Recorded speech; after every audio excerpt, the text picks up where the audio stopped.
For more than 2 decades, home builder Porter Davis has been selling the housing dream with glossy videos like this.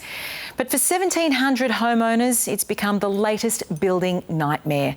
The high-profile company has gone bust and work has ceased immediately on 1,500 homes in Victoria and another 200 in Queensland. It's hoped other builders might be willing to step in and complete the builds already started. A further 800 contracts had already been signed, leaving people like Tim Spiteri in the lurch. We thought that we paid a little bit higher than what other volume builders charge because Porter Davis offered a bit more security and a bit more safety, and we could trust them a little bit more, but unfortunately it wasn't the case. Porter Davis employs 470 people and had been forecast to bring in more than $500 million this financial year. So why did it collapse?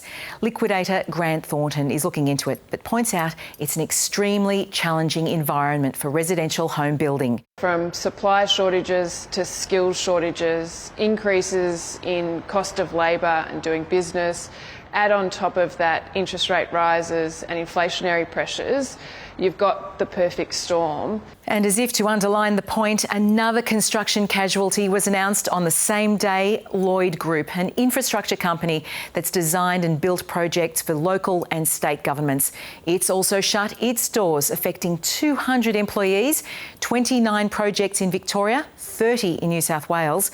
But despite all that and all the gloomy stories coming out of the sector, the Master Builders Association says the situation is actually not as bad as it has been.